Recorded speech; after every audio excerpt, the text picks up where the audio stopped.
Unaware the wife he slapped was hiding a $400 million fortune, husband forced her to sign divorce papers. What she did later, with the judge's envelope, crushed him. He didn't just raise his voice. He raised his hand. In a quiet home, on an ordinary day, Victor Reed's palm met Elena's cheek with a sharp, humiliating sound that seemed to freeze the air around them. Papers lay scattered on the floor. His eyes were cold. Her world tilted. The next morning, he came back not with an apology, but with a folder. He slammed divorce papers onto the table and called it freedom. He told her she was holding him back. He said she should just sign and disappear. Elena, 32, gentle and calm, sat with the pen shaking between her fingers, while Victor's business partner watched and an officer stood by the door, making sure she cooperated. On his sleeve, she still smelled the perfume that wasn't hers. In his phone, another woman's name kept lighting up. He thought she was weak. He thought she had nothing. He thought forcing her to sign meant he had finally won. What he never knew was this. Long before he slapped her, long before he called her small, Elena's late father had locked away a secret, a $400 million trust in her name, designed to wake up only when she finally chose herself over him. And the real twist? The day Victor walked into court, smirking, expecting a simple hearing, Elena walked in holding a single sealed envelope meant for the judge, an envelope that carried more power than any slap, any insult, any threat he ever used. This is not just a story about a man who went too far. It's about what happens when the woman he thought was powerless decides to quietly stand. Dear viewers, thank you for being here. If you watch without subscribing, it's like letting Elena's voice fade back into silence. When you click that button, you stand with every quiet soul who chose dignity over revenge.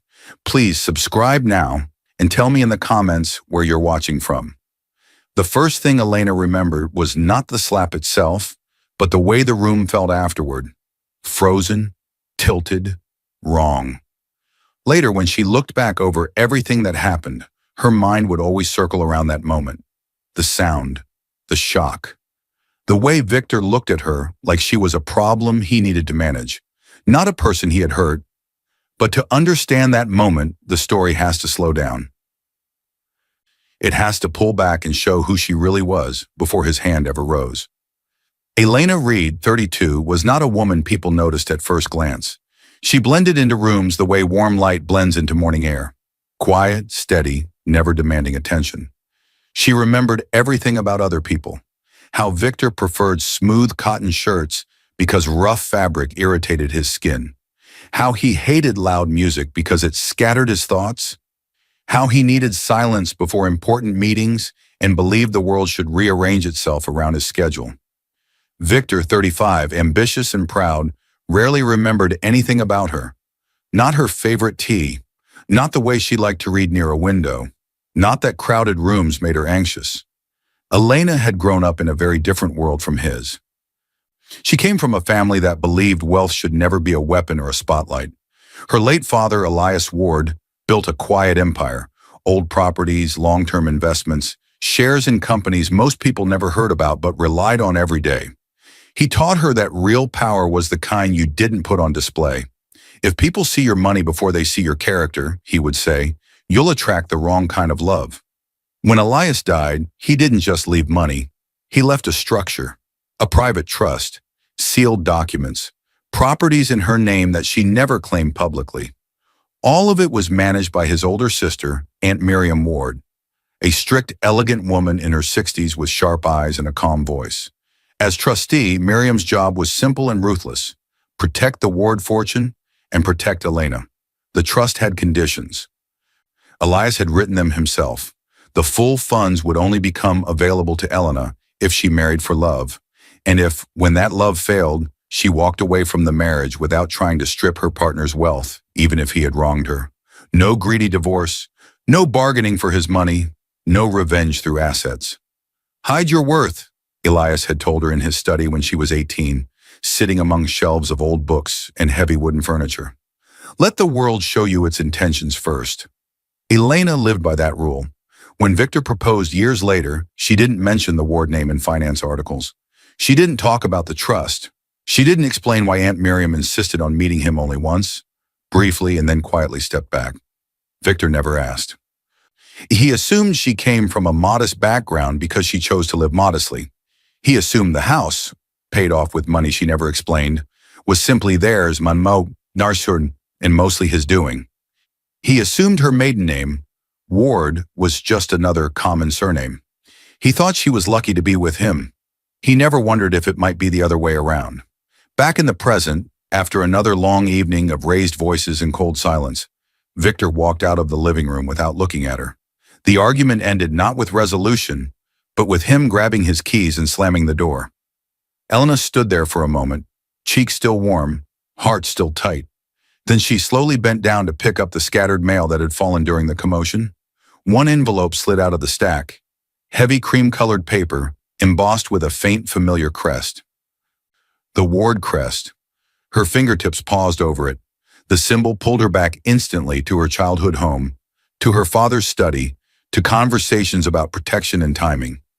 The return address was a quiet law firm that had handled Ward affairs for decades. Routine correspondence, probably. Annual updates, or something else. Before she could open it, her phone buzzed. Her sister, Clara Ward, 29, outspoken, sharp-eyed, fiercely protective, appeared on the screen. Clara had never fully trusted Victor. Elena answered. "Hey." Clara didn't waste time. Your voice sounds off. Did you and Victor argue again?" Elena forced a small smile, though no one could see it. "I'm fine, just cleaning up." Silence stretched between them, thin but heavy. Clara had known her too long to be fooled. "Elena," Clara asked softly, "did you ever tell Victor what Dad prepared for you?" The question hung there. Elias's words echoed in the back of Elena's mind. The sealed trust, the rules, the warning about men who loved money more than hearts. Elena looked toward the door Victor had just slammed. He hadn't come back to check on her. He hadn't asked if she was hurt. Her voice came out quiet, honest. "He married me, Clara. Not my name." Clara sighed softly on the other end. "Just remember, Dad didn't leave you helpless." "I know," Elena whispered. They ended the call. Elena set the Ward crest envelope on the table. She didn't open it. Not yet. From the living room, she heard the front door open again. Victor's voice floated in, louder now, followed by another man's tone. Evan Dre, Victor's business partner, stepped inside. Late 30s, always dressed a little too sharply, always laughing a little too quickly at Victor's jokes. He barely glanced at Elena. "Where's my jacket?" Victor snapped, like she was an employee who misplaced his things. Evan chuckled. "Man, you're always in a rush. Big meeting?" Victor adjusted his cuff. "Just fixing my life," he muttered. Elena turned away so they wouldn't see her expression. As they headed toward the door, their low voices drifted back. "She's too soft. She'll never fight back." They thought they were out of range. They weren't. Elena's face stayed calm. Too calm. Her gaze drifted back to the Ward envelope on the table. Her hand hovered above it, then stopped midway. A quiet breath left her lips as the scene narrowed around her. Soon the world would show its intentions, and when it did, she would have a choice to make. The first small cracks in Victor's behavior are about to appear, and they won't stay small for long. The night started with noise. Heavy footsteps, a slammed door, and Victor's sharp voice cutting through the hallway. "No greeting, no, I'm home. Just tension." Elena looked up from the sofa, startled. Victor was usually controlled, polished, careful about appearances. Even when he was annoyed, he tried to sound composed. Tonight something was off. He smelled of a sweet, expensive perfume she had never worn. One shirt button was misaligned, like he had dressed in a hurry or redressed too quickly. Elena watched him from across the room, her heart beating a little faster. She had known Victor Reed for 5 years, long enough to recognize patterns.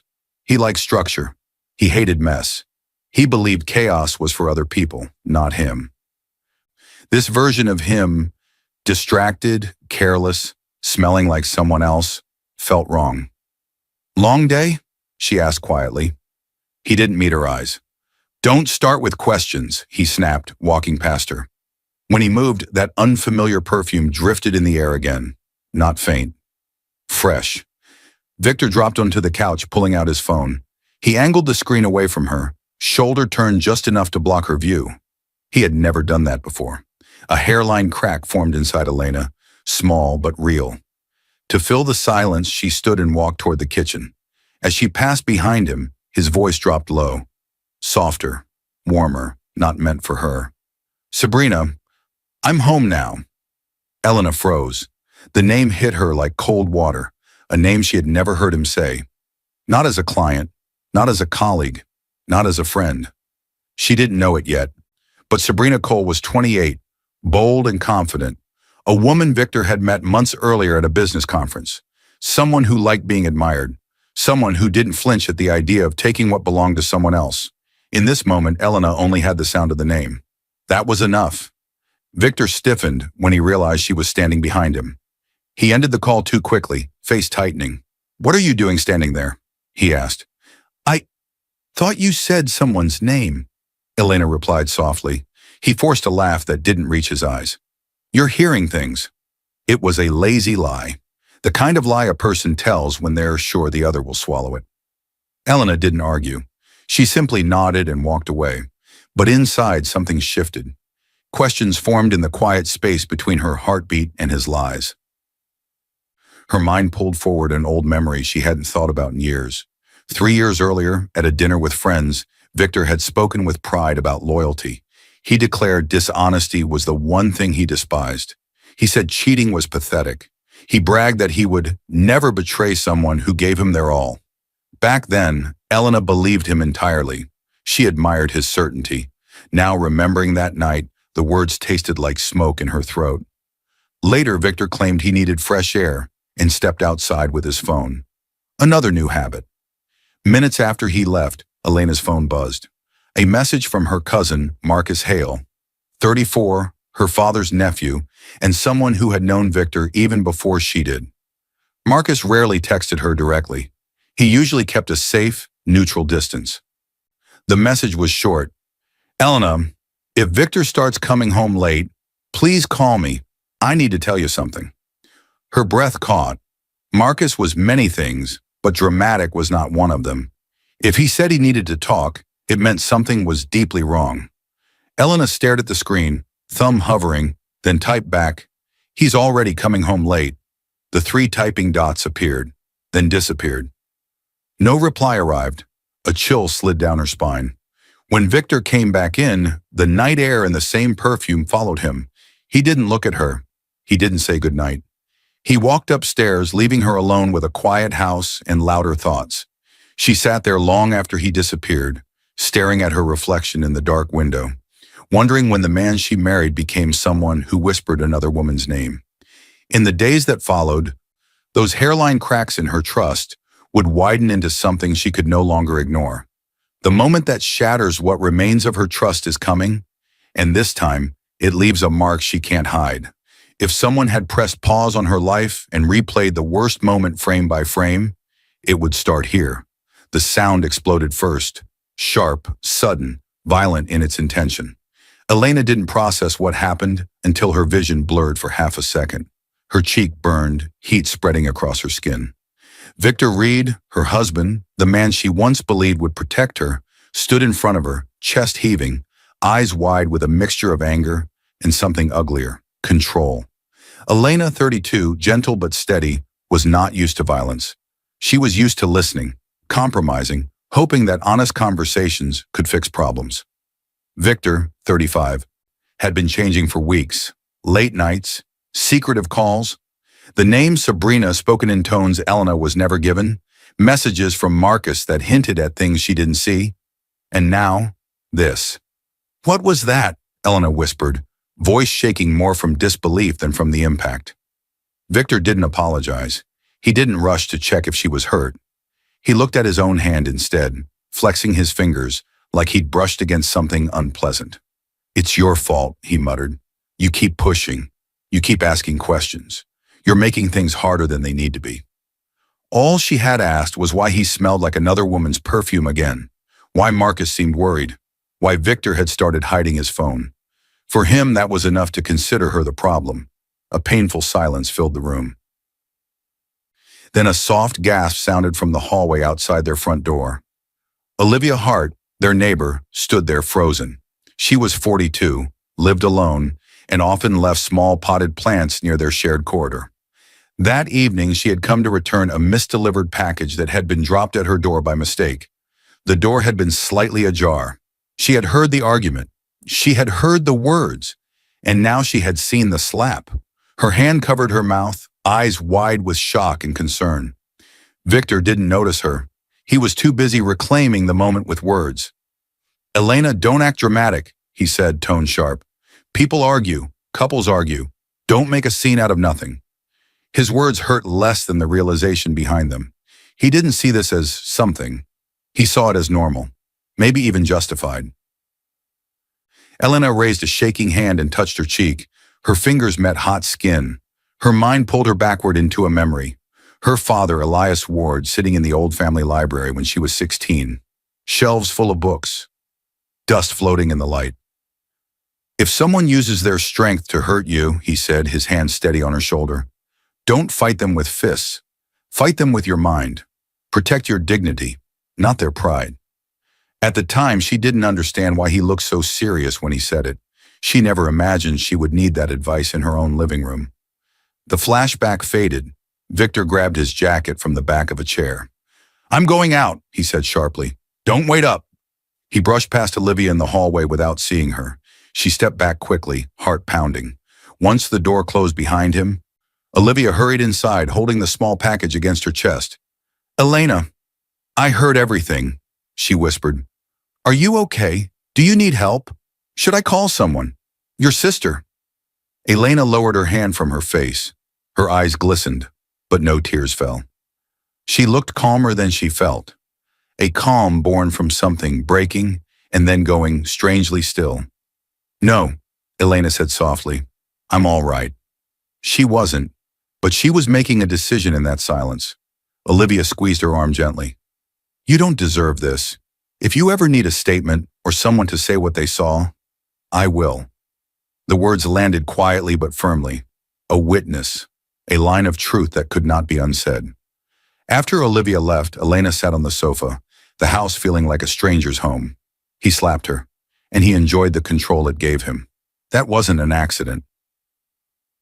It was a sign that the man she married was gone, and in his place stood someone willing to hurt her to protect his lies. Her phone buzzed on the table. She almost ignored it, until she saw the screen. Unknown number. One message.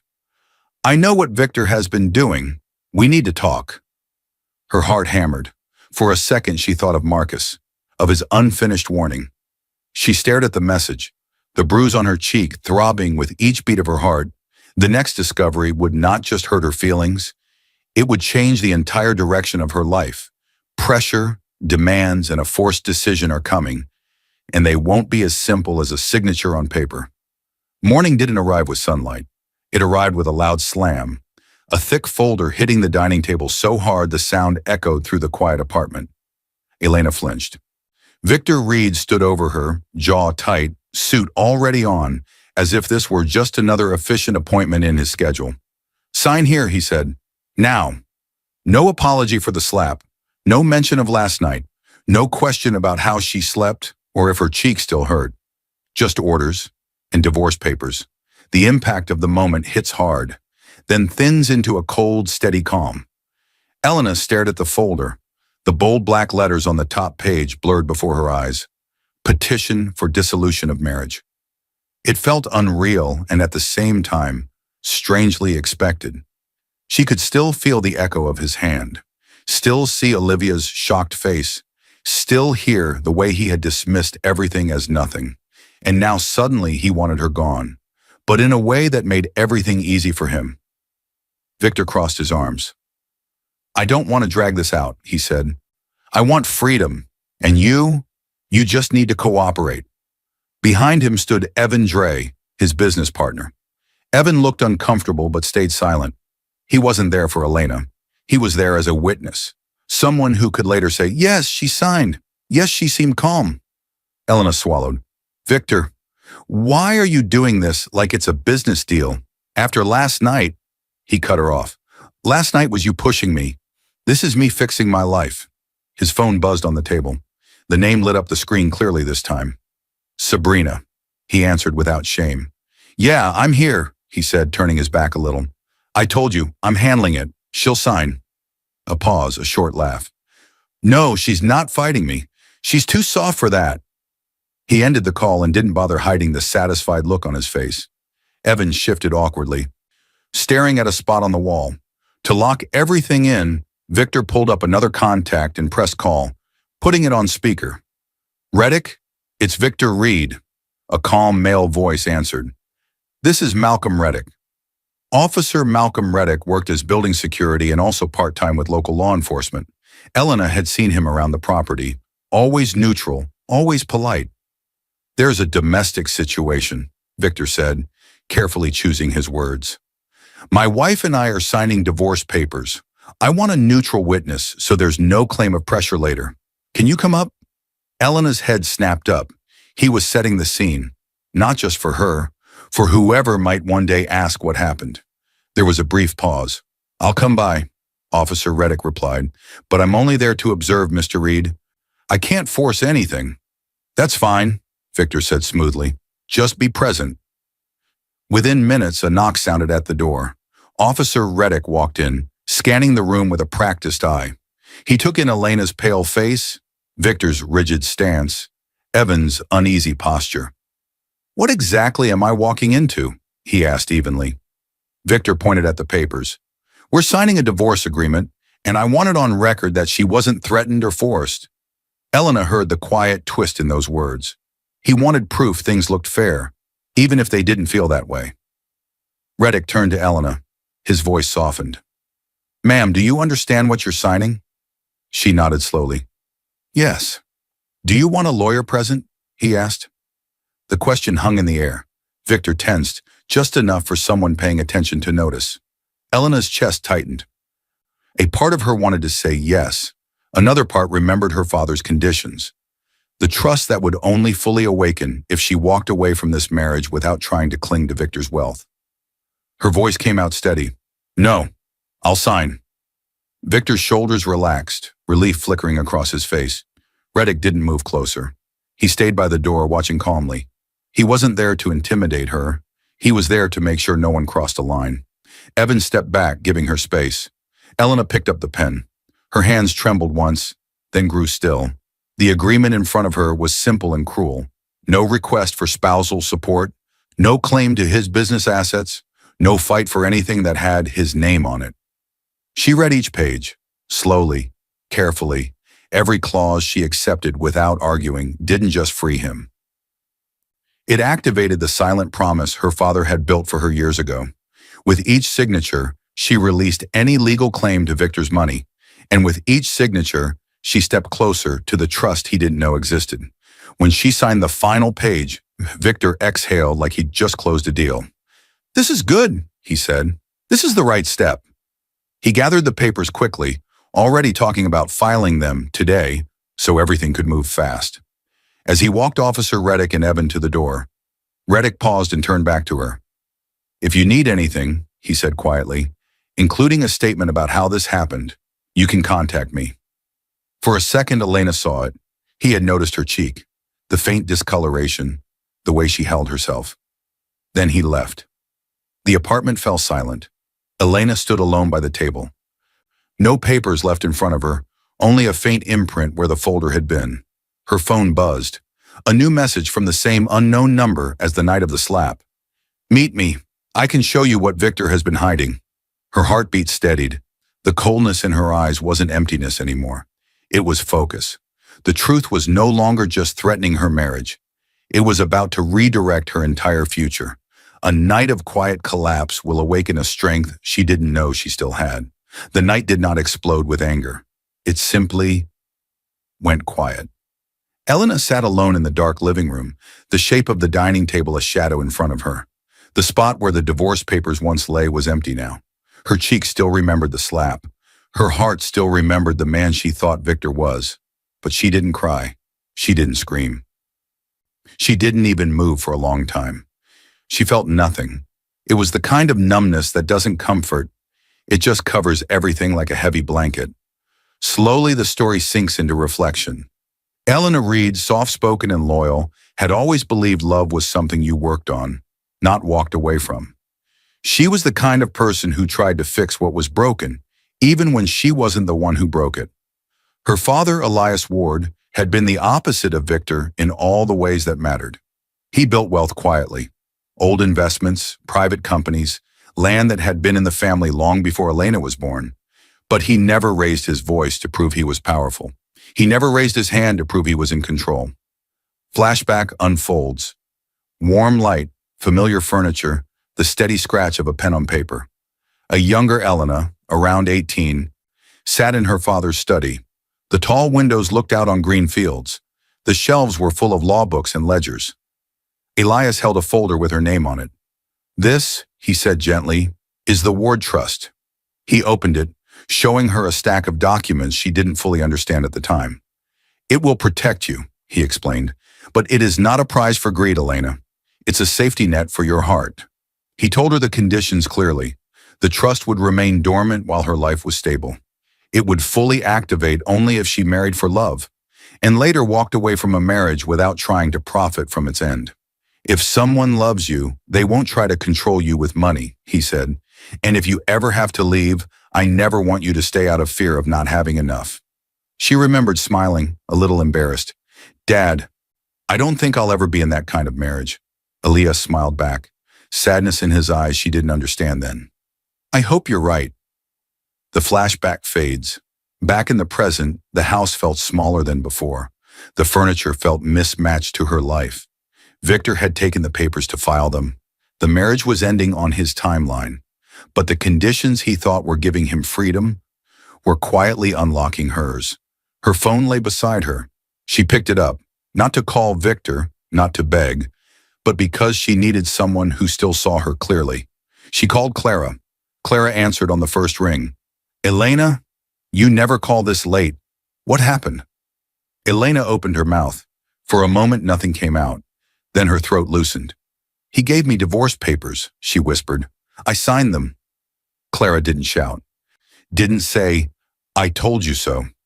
She exhaled slowly, choosing her words like stepping stones. "Then he doesn't deserve another minute of your life. Come stay with me tonight. Please." Elena looked around the apartment that had been called their home. It no longer felt like hers. "I'm okay," she said softly. It was a lie Clara could hear. "Elena," Clara said, voice gentle but firm. "You're not alone. Dad didn't leave you alone either. Call me if you change your mind." They hung up. The numbness shifted, just a little. A crack in the silence where something else could enter. Her phone rang again. A different name appeared this time. Aunt Miriam. Elena straightened instinctively. "Aunt Miriam?" Miriam's voice was calm, but there was a weight behind it. "Elena, I received notice today from the trust lawyers." "Notice?" Elena asked. "The divorce petition was filed," Miriam said. "Our legal team has triggers on your name for this exact reason. Your father planned for this." Elena's heart stumbled. "What does that mean?" "It means," Miriam said slowly, "the contract is activating. The Ward Trust is moving from dormant protection to full inheritance." Silence stretched, but it wasn't empty this time. "Elena," Miriam continued, "we need to meet. Tomorrow. The lawyers, the trustee, everyone your father put in place. There are things you need to see." Fear flickered through her. Not of Victor.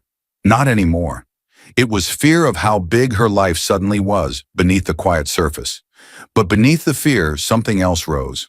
Something steady. Something her father had hoped she would one day feel. Purpose. She ended the call and sat in the dim room, staring into the darkness. For the first time that night, she didn't feel empty. She felt ready. Tomorrow she would learn that her silence had not made her weak. It had protected a power Victor never even thought to look for. Evidence, secrets, and a powerful shift are about to begin, and the unknown messages will finally reveal the person behind them. The shock hit first, not from Victor this time, but from the number printed in clear, bold ink on the document in front of her. $400,000. Elena stared at it, breath trapped in her chest. Her heart pounded, not with fear, but from the weight of realizing just how much her father had been protecting all along. Across from her sat Aunt Miriam Ward. Elegant, strict, the quiet guardian of everything Ward. They were in a private meeting room at a downtown law office. Tall windows, a long table, shelves lined with neatly organized binders. "Elena," Miriam said gently, "your trust has officially activated. The divorce filing triggered the clause your father wrote years ago." The intensity of the moment slowly softened into reflection. Elena swallowed. "I never wanted money to be the reason I stayed or left," she said quietly. "I know," Miriam replied. "That's why he trusted you with this. He didn't design this trust to change your heart. He designed it to protect it." Before Elena could answer, the door opened. Attorney Mara Ewan stepped in, a woman in her early 40s, sharp-eyed, calm, and controlled. She set a laptop and a thick folder on the table. "Mrs. Reed," she greeted with a small nod. "I've handled Ward family legal affairs since before your father passed. We've been tracking your marital status in case this day ever came." Right behind her came another presence. Daniel Pierce, 38, walked in with a slim case over his shoulder. Calm eyes, observant posture, movements that said he saw more than he said. "Elena," he said respectfully, "we've met briefly before. Your father hired me years ago to keep an eye on anyone who might try to take advantage of you. I've been in the background ever since." Something clicked in her mind. "The messages," Elena said slowly. "The unknown number that texted me after the slap.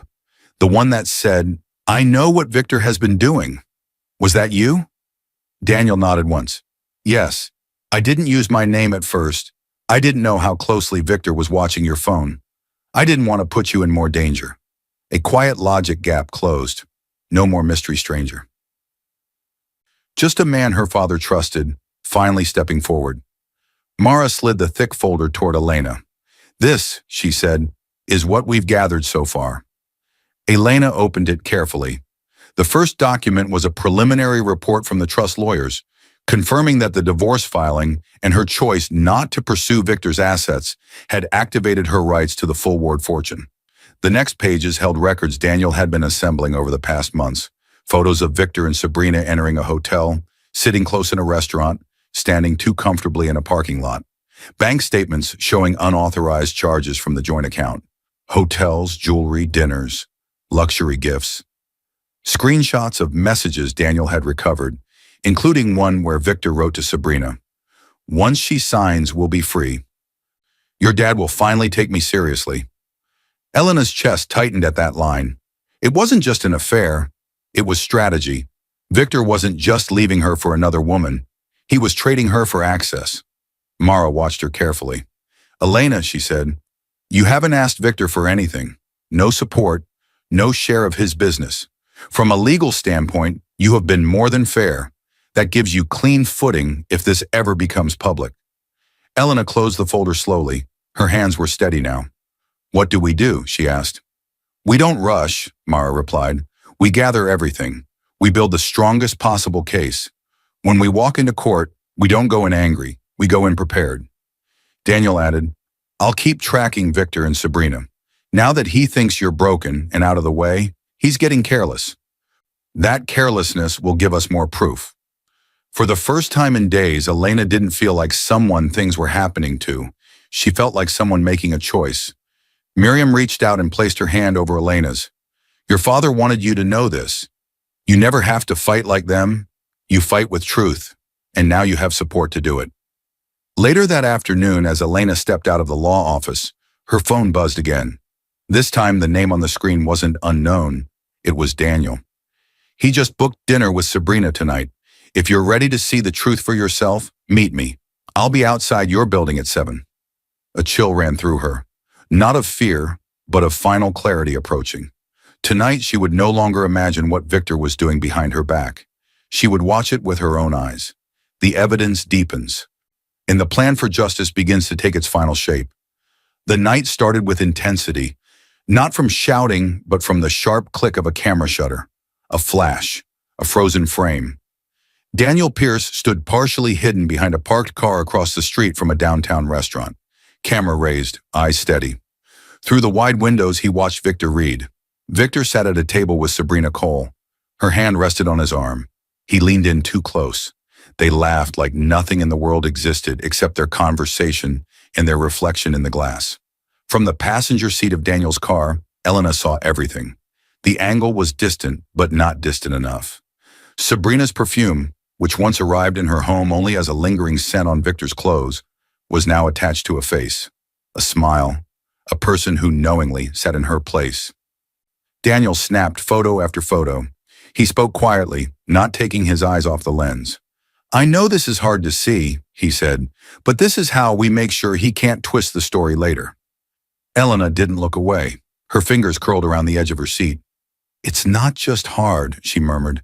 "It's honest." Honesty hurt, but it was still better than living in questions. Over the next hour, they watched Victor pay the bill with the joint card that still carried her name. They watched him open the car door for Sabrina. They watched him press his hand against her back in a gesture that used to belong to Elena. And Daniel documented all of it. Later that week, back at Aunt Miriam's private office, the long table was no longer empty. It held stacks of printed photos, financial reports, phone screenshots, and legal drafts. Around it sat the people now woven into Elena's fight. Mara Ewan, the family attorney, sharp, calm, unshaken. Aunt Miriam, dignified and steady. Clara Ward, Elena's younger sister, protective, angry, but controlled. Greg Lorne, 50, a financial auditor known for exposing hidden fraud, hired by Mara to comb through every line of Victor's transactions. Daniel, investigator, quietly confident, the one who turns shadows into evidence. Elena sat at the head of the table, not because she asked to, but because everyone naturally left that chair for her. Mara opened a folder and slid several photos forward. "These are from the restaurant and the hotel," she said. Daniel made sure everything is time-stamped. No gaps, no room for excuses. Greg cleared his throat and opened his laptop, the screen filled with charts and numbers. "Elena," he said gently, "I traced the joint account for the last 6 months. There are repeated charges that don't match your spending at all." He tapped the screen. "Hotel stays, jewelry, dinner reservations, salon visits. Some of them line up with timestamps from Daniel's photos.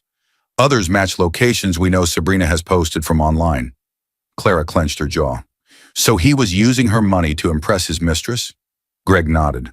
"And to pay for meetings connected to Sabrina's father. It appears Victor has been chasing a business deal he couldn't access on his own." Mara turned to Elena. "Your father anticipated this kind of person," she said. "Someone who would see you as a stepping stone, not as a partner."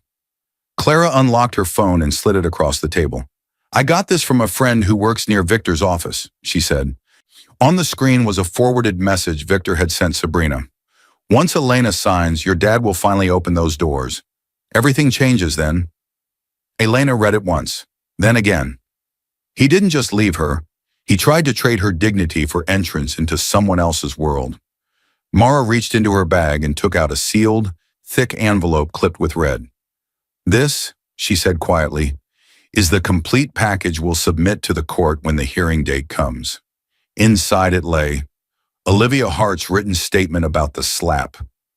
Officer Reddick's incident note, confirming Victor's stage call and the bruise he observed. Daniel's photos of Victor and Sabrina. Greg's financial audit. Copies of the messages tying Sabrina's father to Victor's ambitions. Proof of the Ward Trust activation and Elena's clean decision not to pursue Victor's assets. Elena's counter-petition citing abuse and financial misconduct. "This envelope," Mara said, tapping it once, "goes directly to the judge, not to Victor, not to his lawyer, not for negotiation, for record." A deep, powerful silence filled the room. Elena looked at the envelope, fingers brushing the edge. It felt heavier than paper.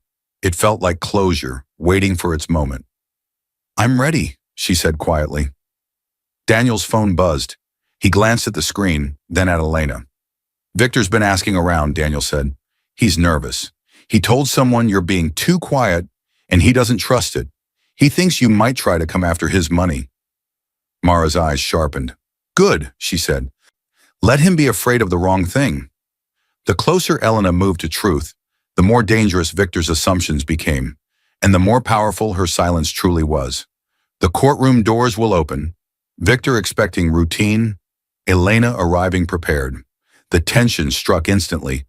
The moment the heavy courtroom doors opened, and Victor Reed walked in like a man expecting applause.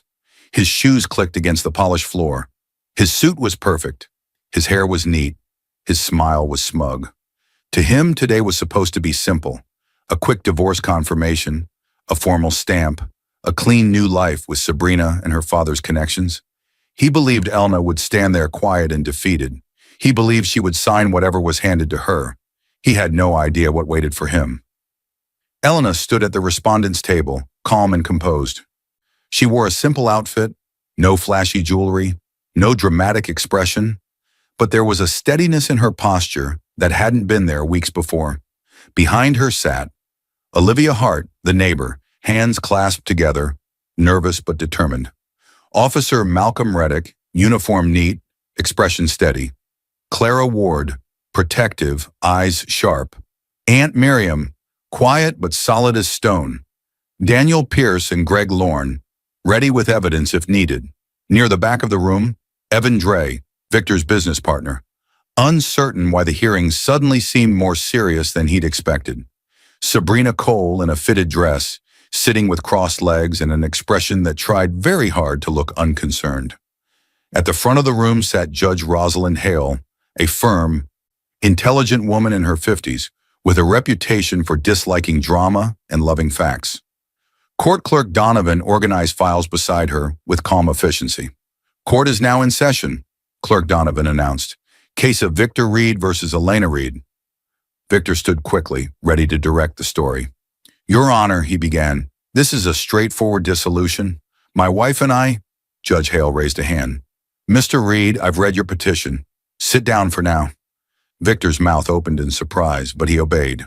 Then the judge turned to Elena. Mrs. Reed, she said, your counsel submitted a supplemental envelope to be added to the record, along with a counter petition. Do you wish to proceed with that? Elena inhaled softly. Yes, Your Honor. Mara Ewan, seated beside her, slid the sealed envelope, toward the court clerk. Donovan took it to the judge. Victor's smirk faded a little. What is that? He demanded. We didn't talk about any extra paperwork. Judge Hale opened the envelope and began to read. The room went silent, page after page, statement after statement, document after document. Inside she found Olivia's written testimony describing the day she witnessed the slap, Officer Reddick's report outlining Victor's staged call and noting the bruise he observed on Elena's face, photographs of Victor and Sabrina together at multiple locations, clearly time-stamped, Greg's financial audit of the joint account showing hotel payments, expensive dinners, and gifts not connected to Elena, screenshots of Victor's messages to Sabrina about being free once Elena signed, and about her father finally taking him seriously, official confirmation of the Ward Trust, showing Elena as beneficiary of a vast inheritance that she had not used to threaten or control the marriage. Elena's counter-petition, citing marital misconduct, emotional abuse, and financial misuse. When Judge Hale finally looked up, her eyes were cool and sharp. Mr. Reed, she said, do you have an explanation for these materials? Victor stood, color draining from his face. That's exaggerated. Photos can be misleading. She's trying to make me look like a monster because she's rich and... So? Judge Hale cut in. You are not denying that the woman in these photos is Sabrina Cole? And that the funds in question came from a joint account you shared with your wife? Victor's jaw worked. He glanced toward Sabrina. She shifted in her seat, suddenly less comfortable. I don't see how that's relevant to a simple divorce, Victor stammered. It becomes relevant, Judge Hale replied, voice firm, when one party tries to present themselves as the aggrieved side while concealing an affair, misusing joint funds, and possibly staging events to make the other party appear uncooperative.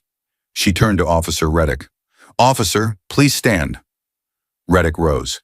In your report, Judge Hale said, You state that Mr. Reed called you to witness his wife signing divorce papers, and that upon arrival, you observed physical bruising on Mrs. Reed's face. You also noted she agreed to sign without requesting any share of his business or personal property. Is that correct? Yes, Your Honor, Reddick replied. She was calm and cooperative.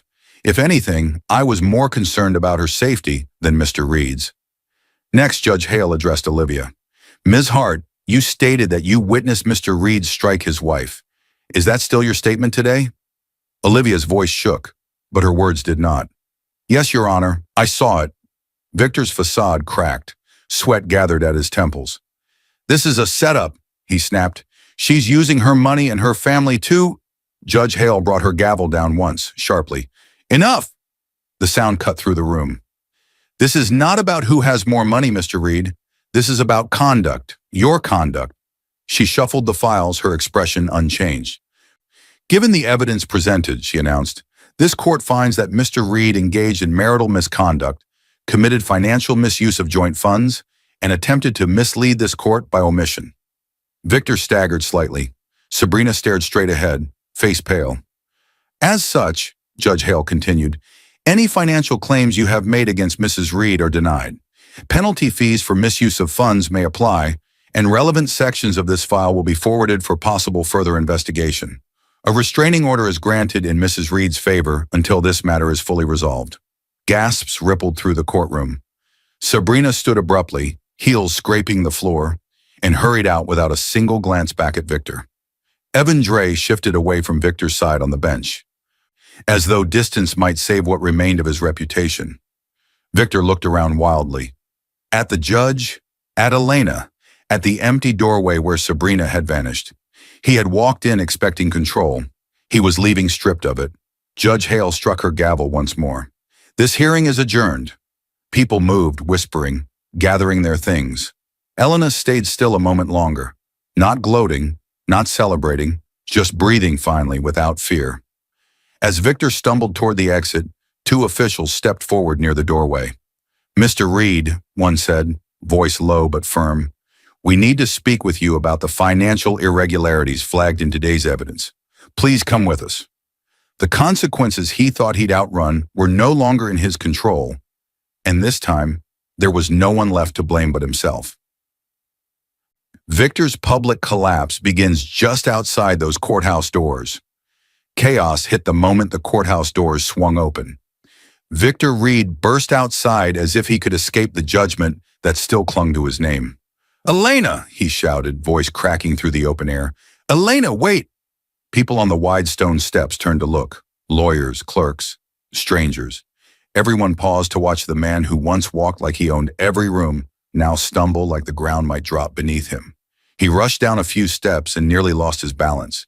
His tie was crooked. His face was flushed. His eyes were wild. This intense chase slows, pulling deeper into the emotional center. Elena stood near the railing to the side of the stairs, back turned slightly. She hadn't hurried away. She hadn't tried to hide. She simply stood there. The sunlight touching her hair, her posture calm. She heard him before she saw him. She recognized the frantic sound of his shoes scraping against stone. Victor came to an unsteady stop behind her. Then, he dropped. Right there in front of the courthouse, in front of everyone, Victor fell to his knees. Elena, please, he choked out. We can fix this. I'll change. I swear. I made mistakes, but you know me. You know me, people whispered. Some stared openly. Some looked away, uncomfortable. Officer Malcolm Reddick stepped out of the building a moment later, having given his testimony earlier.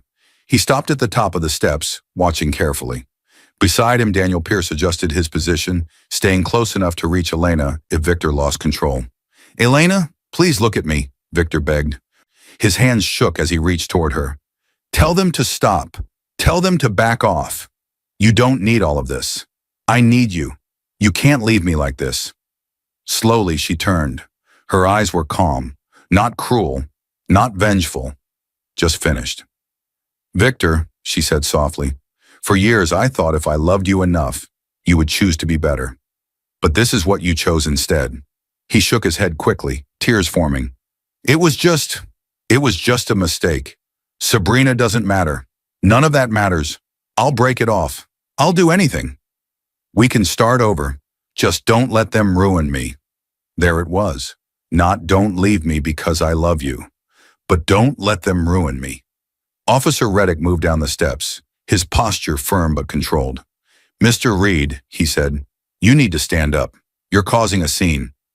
Victor jerked away from his hand. She's my wife, he shouted, voice breaking. Elena, tell him, say something. Daniel stepped closer, placing himself slightly between them. She was your wife, Daniel said evenly, and you treated her like she didn't matter. She doesn't owe you a performance out here? Victor glared at Daniel, but the anger quickly dissolved into panic. He turned his head, searching. Sabrina, he called out suddenly. Sabrina, wait, don't leave.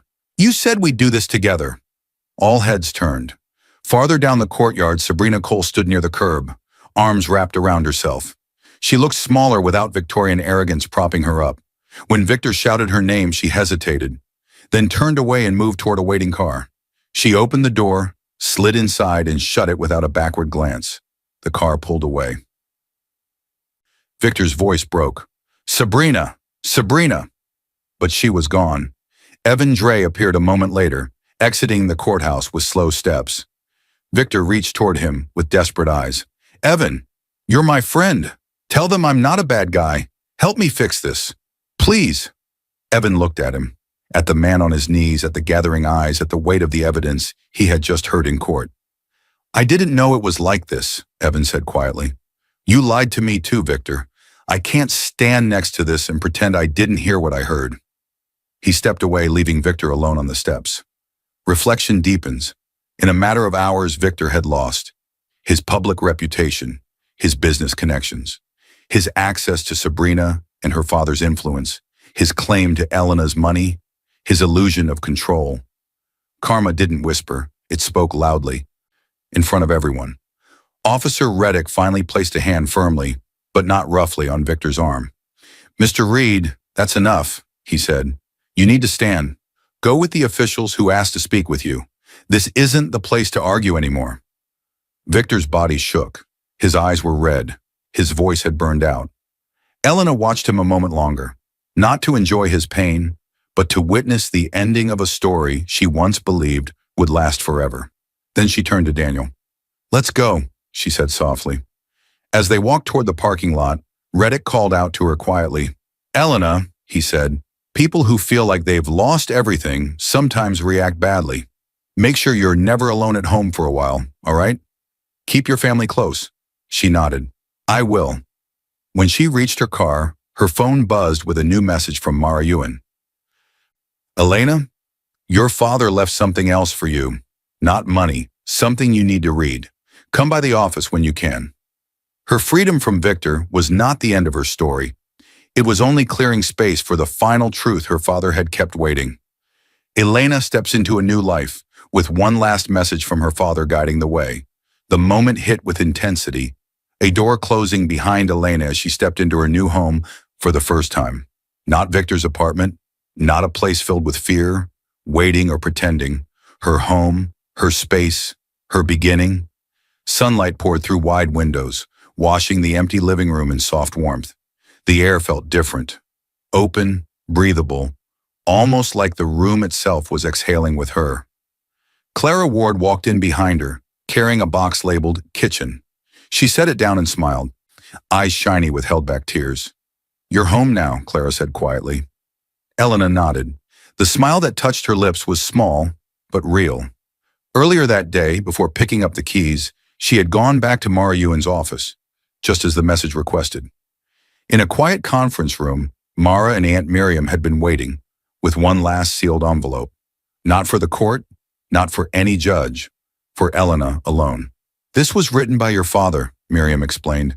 He left it with the trust documents to be given to you only if the divorce triggers activated your inheritance. Her hands had trembled slightly as she broke the seal. Inside was a handwritten letter. No legal language, no numbers. Just Elias Ward's voice on paper. He wrote about the day she was born, the first time she held his finger as a baby. The way she always tried to fix broken toys instead of throwing them away. And then, the heart of it, If you are reading this, it means you chose dignity over revenge. It means someone failed to love you as you deserved, but you refused to become like them. My wealth was never meant to trap you in a marriage. It was meant to make sure you could walk away from one. He ended with a quiet instruction. Use what I left you to rebuild, yes, but also to lift others who were hurt the way you were. That will be our real legacy. The memory of that letter now sat with her in the new home like a gentle presence. In the living room, Aunt Miriam and Mara joined her, stepping over unopened boxes. You handled everything with dignity, Miriam said. Your father would be proud, not because you won, but because you stayed true to who you are. Mara added, you didn't weaponize your wealth. You let the truth speak. That's rare. Eleanor walked to a small wooden drawer built into a side table near the window. Inside, she placed a copy of the same envelope she had once given the judge, the file that had exposed everything Victor tried to hide. She closed the drawer gently, not out of bitterness, but as a symbol, a chapter finished, documented, and put away. He broke the woman he thought was powerless, but she rebuilt a life he never deserved to be part of. The camera of the story pulls back. Sunlight deepens. Her silhouette stands steady in the center of her own space. Some stories end in silence. Others end with a woman quietly choosing herself and finding that her true beginning starts right there. Thank you so much for watching this story. If Elena's journey touched you, don't let it end here. Hit the like button, share this video with someone who needs strength today, and tell me in the comments what lesson you're taking from her story and where you're watching from. Don't forget to subscribe so you don't miss the next story. See you in my next video.